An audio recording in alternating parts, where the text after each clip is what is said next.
54 বছরে বিচার হয়নি শহীদ বুদ্ধিজীবী হত্যার এমন আক্ষেপ নিয়েই এবারও শহীদ বুদ্ধিজীবী দিবস পালন করছে গোটা দেশ। রায়েরবাজার বধ্যভূমিতে শ্রদ্ধার মিছিলে ছিল শোককে শক্তিতে রূপান্তরের প্রত্যয়। আগতরা বলছেন, শহীদ বুদ্ধিজীবীদের এই আত্মত্যাগ আগামীর রাজনীতিতে জানান দিচ্ছে সংকটে হার মানে না বাংলাদেশ। ভোরের ললাটে রক্তিম সূর্য, এজন্য রক্তের দামে কেনা লাল সবুজের পতাকা। বিজয়ের দ্বার প্রান্তে দাঁড়িয়েও 14 ডিসেম্বর হায়নার দল হত্যা করে জাতির সূর্য সন্তানদের। তাদের স্মরণে আজও অর্ধনমিত জাতীয় পতাকা। তারা কি ফিরবে আজ সুপ্রভাতে, যত তরুণ অরুণ গেছে অস্তাচলে? হাতে ফুল আর মনে প্রগাঢ় শ্রদ্ধা জানাতে আসা সবাই সাধারণ মানুষ। তারা জানেন 1971 সালের এই দিনে যারা জীবন দিয়েছিলেন তারা আত্মার আপনজন, যাদের বিনিময়ে পেলাম এই দেশটাকে।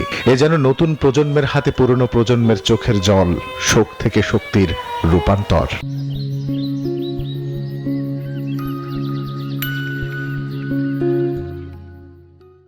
আজ বুদ্ধিজীবীদের শ্রদ্ধা জানাতে এসেছি। মহান বুদ্ধিজীবী দিবস, শহীদ বুদ্ধিজীবীদের আমরা শ্রদ্ধা জানাতে এসেছি। বিজয়ের 54 বছর পর এসেও মুক্তিযোদ্ধাদের আক্ষেপ, হয়তো জীবনের বাকি আর কটা দিন। এই সময়ে কি মিলবে বুদ্ধিজীবী হত্যাকারীদের বিচারের দেখা?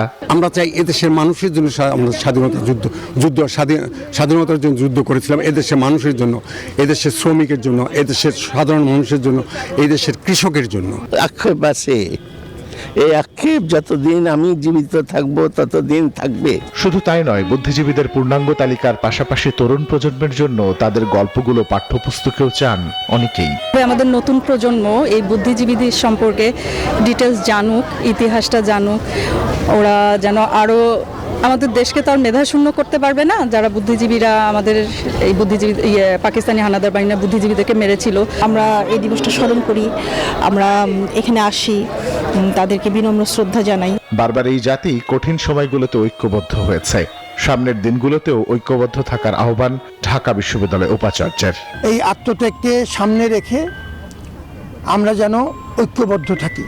একটা কঠিন পরিস্থিতি আমরা মোকাবেলা করছি। ঘরে এবং বাইরে বহুমুখী ষড়যন্ত্র, শত্রুতা আছে। আমরা একত্রিত থাকাটা এখন আমাদের অস্তিত্বের স্বার্থে প্রয়োজন। এই পতাকা, এই স্মৃতিস্তম্ভ, এই উপস্থিতি আজও জানান দেয় বুদ্ধিজীবীরা আজও বেঁচে আছেন আমাদের স্মৃতিতে, শ্রদ্ধায় অথবা দায়বদ্ধতায়।